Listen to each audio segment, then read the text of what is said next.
안녕하세요. 저는 세 자녀를 키운 60대 엄마입니다. 자식들 다 키워내고 이제는 손주 보는 낙으로 살아야 하는 이때 자식과 며느리, 손자를 보면 마음에 돌덩어리를 얹은 것 마냥 한없이 답답한 마음에 이렇게 대나무 숲을 찾아 글을 써보게 되었습니다. 제가 이렇게 제 사연을 보내게 된 것은 이곳에는 저보다 굴곡진 사연을 가지신 분들도 있는 걸 보면서 저 또한 이곳에 제 이야기를 풀어보면 무거운 마음 조금이나마 가벼워질까 하는 마음에 이렇게 글을 적어보게 되었어요. 저는 아들 둘에 막내딸을 한 명 낳아 세 명의 아이를 키웠습니다. 큰아들은 어릴 적부터 의젓하고 어른스러운 면이 있었고 자기 하고 싶은 일은 꼭 하고야만 하는 그런 성격을 가진 아이였어요. 친구들도 많았는데 어른들에게도 친구들에게도 모범이 되는 그런 바른 생활을 하는 아이였습니다. 큰아들은 책을 좋아하고 공부도 잘했어요. 학교에서는 반장, 회장도 곧잘 맡아서 하고 대학교에 가서는 학회장이 되어 학교 일을 도맡아 하곤 하더군요. 그런 큰아들은 컴퓨터 관련 학과로 전공을 했고 자신만의 회사를 만드는 게 꿈인 아이였어요. 그래서 남들은 대학 졸업 후 취업을 할 때 제 아들은 자신만의 회사를 차려 운영하는 데 온 힘을 쏟았습니다. 워낙 성격에 한번 마음먹은 일은 끝까지 밀고 나가는 성격이라 큰아들을 믿고 사업 자금을 조금 보태주었는데 금세 회사를 키워나가더군요. 요즘 말로 스타트업 회사라고 하나요? 아무튼 그렇게 조그마한 벤처기업을 운영하며 지금은 나름 건실한 회사로 자리 잡아 사장님 소리 들으며 좋은 집에서 좋은 차 굴리며 살고 있어요. 지금은 사정이 있어 베트남에 자리를 잡고서 살고 있지만요. 작은 아들은 어릴 적부터 형을 우상으로 생각하는 아이였어요. 형의 말이라면 곧잘 따르고 형을 졸졸 따라다니는 아이였죠.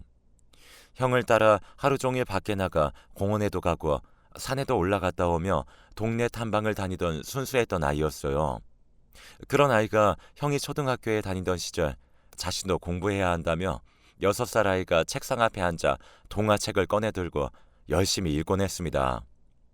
형이 모범이 되니 작은 아들은 자연스레 공부를 시작했고 암기머리가 좋았던 작은 아들은 학교 시험을 무척 잘 봐오곤 했어요.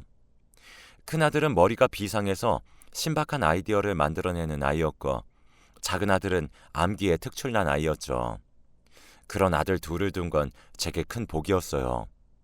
작은 아들은 세 손가락 안에 꼽히는 대학에 들어가 우수한 성적으로 졸업하고 사법고시를 준비해 2년 만에 합격했습니다. 그렇게 둘째 아들은 법조인이 되었어요. 요령 없이 열심히 노력한 결과였죠. 큰아들, 작은아들 모두 제 분수에 넘칠 만큼 잘 자라주었습니다. 엄마들 모임에 나가면 아들 둘은 늘 저에게 자랑거리였어요. 제가 대놓고 자랑하지 않아도 주변에서 먼저 부럽다는 말을 자주 하곤 했습니다. 그런 말들과 시선을 저도 은근 즐겼던 것 같아요. 아들 둘이 잘 나갈수록 제가 더 겸손했어야 했는데 그러질 못해서 이런 시련이 저에게 온 건지도 모르겠습니다. 제 막내딸은 누뚱이로 낳은 아이입니다. 작은 아들과 6살 차이가 나는 아이죠. 큰아들과는 9살 차이가 나니 제가 꽤 늦은 나이에 막내를 낳았어요. 막내딸은 늦둥이답게 오빠들의 관심과 사랑을 받으며 자라왔습니다. 아들 둘만 키우다가 딸을 낳게 되니 이렇게 예쁠 수가 없었어요.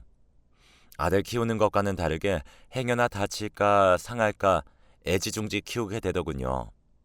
그렇게 자란 막내딸은 자유분방하게 자랐어요.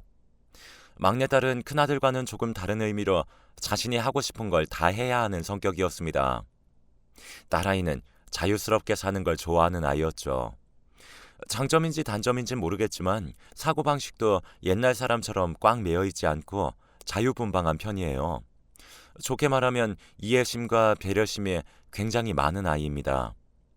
세상을 통달한 것처럼 이해심과 배려심이 태평양처럼 넓은 사람이었죠. 하루는 아이가 초등학교 다닐 때 일이었어요. 딸아이가 집에 들어오는데 역한 냄새가 코를 찌르더군요. 아이의 옷을 벗기며 무슨 일이 있었냐고 물으니 그날 학교 짝꿍이 바뀌었다고 합니다. 딸아이의 새 짝꿍은 몸이 좀 약한 아이였는데 그 아이가 속이 불편했던지 자리에 앉아있다가 갑자기 토를 쏟아내었다고 하더군요. 그때 자신의 옷에도 토사물이 묻었다고 했습니다. 그런데 주변에 앉아있던 아이들이 소리를 지르며 저 멀리 도망을 가더라고 합니다. 딸아이는 얼른 휴지를 가져와 그 친구의 토를 닦아주며 괜찮냐고 등을 두드려줬대요. 휴지도 가져와 친구에게 쥐어주고 물도 떠다주고 하다 보니 제 옷에 묻은 것들을 뒤늦게 알게 되었다고 했습니다. 그래서 냄새가 많이 나는 거라며 저에게 미안하다고 하더군요. 제 딸은 누구보다 마음씨가 정말 착한 아이였어요. 그런 성격 덕분인지 딸아이 주변 친구들은 일명 베스트 프렌드들만 있었어요. 여자라서 더 그럴 수도 있지만 친구들끼리 사이가 아주 끈끈했죠. 저에게는 아주 오랫동안 연을 맺어온 친구가 있어요. 제가 늦둥이 막내를 임신했을 때 알게 된 엄마인데 그 친구도 저처럼 늦은 나이에 아이를 갖게 되어 친해지게 된 사람입니다. 그 친구는 영은이라는 예쁜 외동딸을 낳았어요. 영은이는 제 딸과 동갑이고 어릴 적부터 함께 어울리다 보니 자연스레 제 딸과는 절친이 되었죠. 영은이가 자주 집에 놀러 오기도 하고 제가 딸아이를 데리고 그 집에 놀러 가기도 하며 자주 왕래하고 지냈어요. 그렇게 자주 얼굴 보며 지내서인지 우리 집 둘째 아들이 영은이를 마음에 들어하게 되었습니다. 둘째 아들은 어릴 적부터 보아온 영은이가 예쁘다며 잘 챙겨주었고 고등학생 때부터 영은이를 여자로 좋아하는 눈치였어요.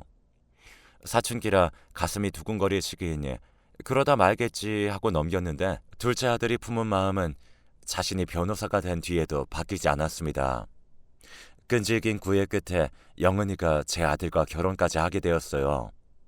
저도 영은이를 예뻐했기 때문에 제 며느리가 된 걸 무척 기뻐했습니다. 큰아들도 자신의 짝을 찾아 결혼하고 둘째 아들도 친구의 딸과 인연이 되어 결혼해서 막내딸의 시집만을 남겨두고 숙세를 반 이상 끝낸 셈이었죠. 우리 가족은 아주 화목한 편이었어요. 아이들이 결혼한 후에도 자주 모임을 가지며 잘 어울려 놀러 다니곤 했죠. 명절, 생일은 물론이고 꼭 특별한 날이 아니어도 자주 모여서 밥 먹고 차도 마시며 돈독한 관계를 유지해왔어요. 겉으로 보면 참 행복한 가족이었고 실제로 저도 그렇다고 생각했습니다. 하지만 속사정을 들여다보면 큰 며느리는 몸이 약한 탓인지 아이가 자주 유산되어 많이 힘들어했어요. 행여나 부담되거나 작은 말에도 상처받을까봐 큰애들 앞에서 아이 얘기는 금기어처럼 입 밖으로 꺼내지 않았어요. 그저 용돈이나 쥐어주며 맛있는 거 사 먹으라고 하고 속으로 열심히 기도하는 게 제가 할 수 있는 일이었죠. 종교가 없던 제가 교회에 나가 큰아들 내외를 위해 아기를 갖게 해달라고 기도를 하기도 했습니다. 열심히 기도한 덕분인지 큰 며느리가 정말 임신을 해서 만삭의 몸이 되었어요. 이제 한 달만 더 있으면 건강하게 아기를 낳을 거라 생각했습니다. 그렇게 큰아들 내외에게만 신경을 썼던 탓인지 불행은 다른 곳에서 일어났어요. 어느 날 걸려온 소름 끼치는 전화 한 통을 아직도 잊을 수가 없습니다. 제 온몸의 피가 빠져나가는 느낌이 들며 고통이 온몸을 전율시켰습니다. 제 둘째 아들은 교통사고로 다시는 돌아올 수 없는 강을 건넜습니다. 울부짖으며 내 아들을 다시 살려달라고 빌어보았지만 보이지도 않는 신이 제 기도를 들어줄 리 없었습니다. 자식 앞세워 보낸 엄마가 어찌 제정신으로 지낼 수 있겠어요.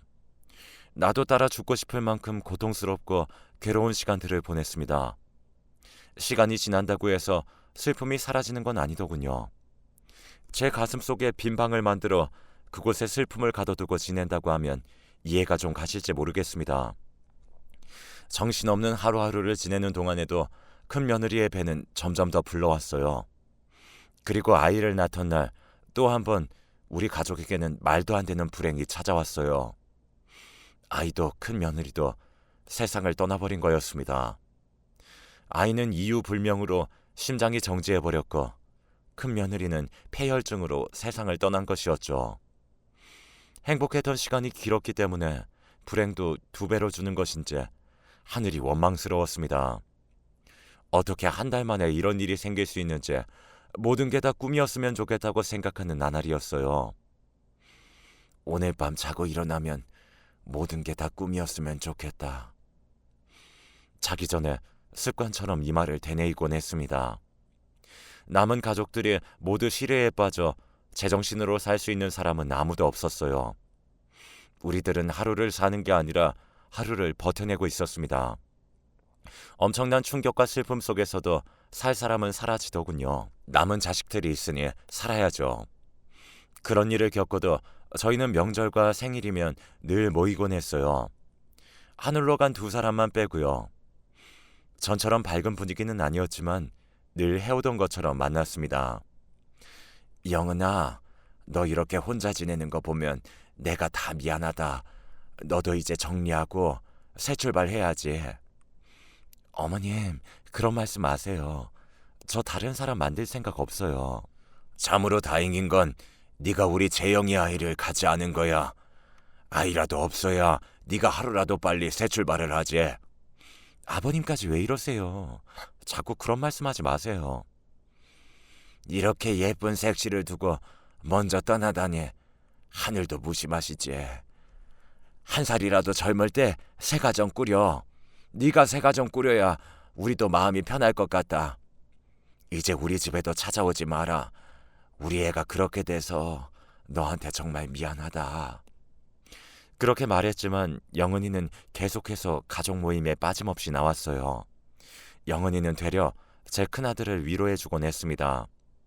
큰아들은 자식과 아내를 모두 잃은 슬픔에 회사에도 나가지 못하고 큰 시르에 빠져 있었어요. 술도 많이 마시고 취한 모습도 자주 보였죠. 그런 아들을 둘째 며느리가 위로해주는 걸 보면 참 둘 다 딱하다는 생각이 절로 들었습니다. 그러면서 속으로는 둘이 같은 아픔을 겪었으니 서로가 위로가 될 수가 있겠다는 생각도 들었어요. 어느 주말 아침 큰아들 집에 반찬을 가져다 주러 방문하게 되었습니다.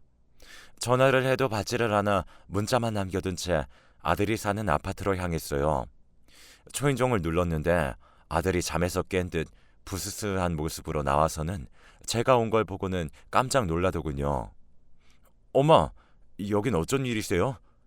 너는 지금 시간이 몇 시인데 아직도 자고 있어. 엄마가 반찬해서 간다고 전화도 몇 번을 하고 문자도 남겼는데 그것도 모르고 여태 잔 거야? 아들의 집에 들어섰는데 신발장에 웬 여자 신발이 놓여 있는 걸 보았어요. 거실에는 소주병과 맥주병이 여러 병 놓여 있었고 아들이 거실에서 잠들었었는지 이불과 베개도 나와 있었죠. 집에 누가 있니? 그게 아들이 우물쭈물거리며 서 있는데 안방에서 웬 여자가 나왔어요. 그건 바로 제 둘째 며느리였죠. 저는 당황을 금치 못했죠. 아니 영은아, 네가 왜 여기에? 어머님 오셨어요? 여긴 웬일이세요? 너야말로 여긴 웬일이니? 그게 영은이랑 어제 술 한잔 하다가 밤이 늦어서 자고 가라고 했어. 참고로 엄마가 생각하는 이상한 상황 아니니까 괜한 오해는 하지 말고. 보다시피 난 거실에서 자고 영은이는 안방에서 잤어. 주변을 둘러보니 아들 말이 맞는 것 같았어요. 아마도 둘이 만나 이런저런 슬픔을 나누며 술을 마시다가 큰아들 집에서 잠까지 잔 모양이었습니다. 사실 큰일 겪고 나서 큰아들에게 가장 위로가 되는 사람이 부모도 아니고 제 여동생도 아닌 작은 며느리라는 것을 잘 알고 있었기에 저는 아무런 말도 할 수 없었습니다. 서로에게 위로가 되는 사이라는 걸 알고 있었으니까요. 저는 반찬을 냉장고에 옮겨둔 뒤 둘이 먹을 콩나물국을 끓였어요. 두 아이 다 멍한 얼굴로 콩나물국을 먹는 걸 보고는 얼마나 속이 상하면 저런 표정일까 싶어 안쓰러운 마음을 뒤로하고 집으로 돌아왔어요. 그렇게 1년 정도 시간이 흘러 둘째 아들의 기일이 되었습니다. 저는 애써 태어난 척하며 아이들에게 전화를 걸어 둘째 아들 기일에 맞춰 산소가 있는 곳으로 여행을 떠나자고 했어요. 둘째 아들이 묻힌 곳은 조상 대대로 내려오던 선산인데 그곳에 가족들의 묘가 모여 있었거든요. 우리가 살고 있는 곳에서는 꽤나 멀리 떨어져 있는 곳이라 당일로 다녀오기에는 힘들 것 같아. 아이들과 1박 2일로 펜션에 묵고자 제가 전화를 걸어 이야기를 했어요. 펜션을 향하는 차 안에서는 마치 소풍이라도 가는 듯이 농담도 던져가며 애써 슬픔을 희석하려고 했습니다.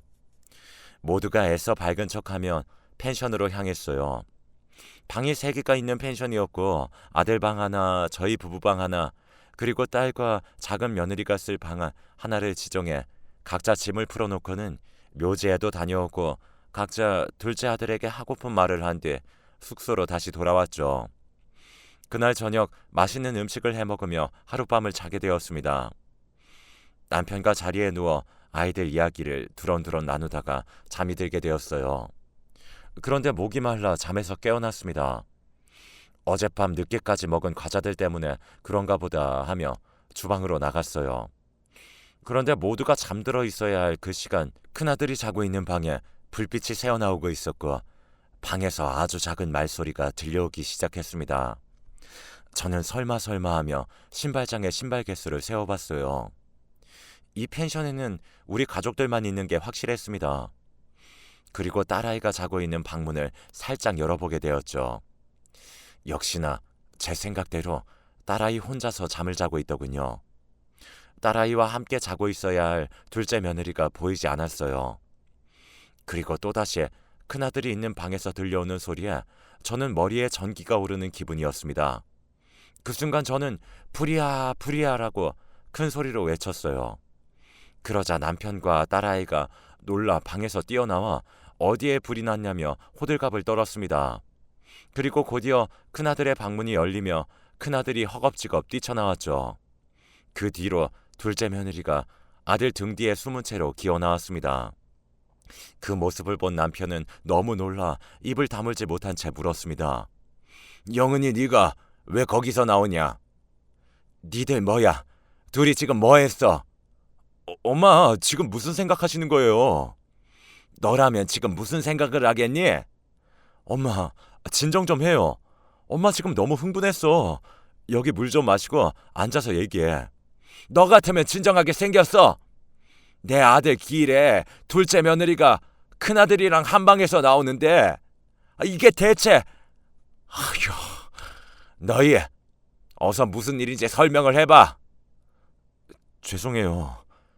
아들의 죄송하다는 말과 동시에 뺨치는 소리가 짝하고 울려 퍼졌어요. 남편의 손이 올라간 것이었죠. 그동안 아들들 매 한 번 안 들고 잘 키운 양반이 아들 얼굴에 손찌검을 하는 것은 제 평생 처음 본 일이었습니다. 그 정도로 큰아들의 행실은 저희 부부를 크게 실망시킨 일이었어요. 죄송해요. 잘못했어요. 오빠 때리지 마세요, 아버님. 아버님? 너는 지금 아버님 소리가 나오냐? 아빠도 진정 좀 하세요. 다 그럴 만한 사정이 있겠죠. 그럴 만한 사정?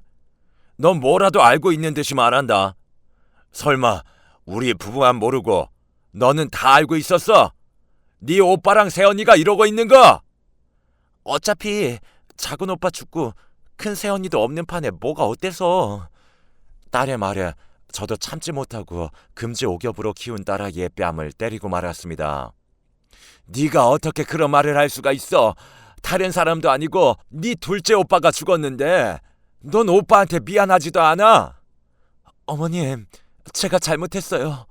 다 제 잘못이에요. 제가 임신만 안 했어도. 임신이라는 말에 정적이 흐르며 도대체 누구 애를 임신했다는 말인지 헷갈릴 지경이었어요. 작은 애가 떠난 지 1년이 되었으니 작은 애 아이는 아니겠구나 싶었고, 그렇다면 큰아들 애를 임신했다는 이야기구나 싶어 다리에 힘이 풀려 주저앉아 버렸습니다. 남편과 큰아들이 저를 잡아 올려 소파에 앉히더군요. 그제야 딸아이가 또 물을 마시며 한숨을 푹 내쉬었습니다. 임신이라니, 그럼 네가 민용이 아이라도 가졌다는 얘기야? 어머님, 죄송해요.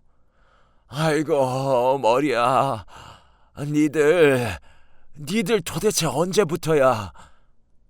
죄송합니다 아버지. 저희도 이렇게 될 줄 몰랐어요. 저도 재용이한테 미안한 마음이에요. 그렇다고 아이를 지울 수도 없는 일이잖아요. 그리고 저 영은이 사랑합니다. 아이고 세상에, 아무리 사랑에 국경이 없다지만 이게 될 일이니? 정말 죄송합니다. 두 분만이라도 저희 사이 인정해 주시면 안 돼요? 그동안 엄마 아빠 실망시켜드린 적 한 번도 없었잖아요. 저도 이게 말도 안 된다는 거 아는데 어떻게 하겠어요. 제가 이 사람 사랑하고 아이까지 생겼는데 너 정말 너무한다. 네 동생이 널 얼마나 따르고 좋아했는데 네가 이럴 수가 있니? 게다가 재영이가 영은이를 좀 좋아했어. 그런데 너희 둘이 사랑을 하겠다고? 큰아들과 작은 며느리 영은이는 아무 말 없이 눈물만 흘리며 서 있었는데 딸아이가 말하더군요. 처음부터 둘이 만날 운명이었나 봐. 처음부터 큰오빠가 영은이 받아줬으면 이런 일도 없었을 텐데. 그게 무슨 소리야? 뒤늦게 알게 된 사실은 영은이가 중고등학교 시절부터 좋아하던 사람은 둘째 아들이 아닌 첫째 아들이었다는 거였어요. 하지만 나이 차이가 많이 나니 영은이가 민용이를 좋다고 쫓아다녔지만 민용이는 늘 여자로 보아주지 않았다고 했습니다. 하지만 민용이도 영은이를 마음에 두고는 있었답니다. 영은이가 성인이 될 때까지 기다리려고 했대요.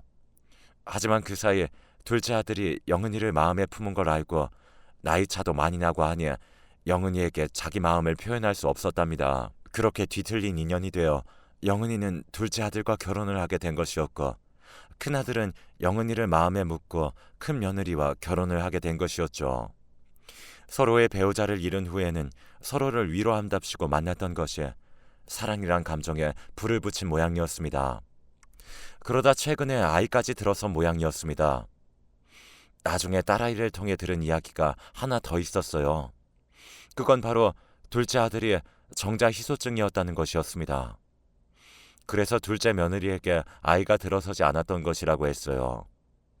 큰 며느리는 자궁이 약해서 아이가 잘 들어서도 유지가 힘들었고 심지어 아이를 낳다가 하늘로 갔는데 둘째 아들은 정자 희소증으로 아기 씨를 주기 어려웠다고 하니 이게 무슨 운명의 장난인가 싶었죠. 그 일이 있은 후 저는 제 친구이자 작은 며느리의 사돈인 제 친구에게 전화를 했습니다. 그리고 이 같은 일이 있었음을 알렸어요.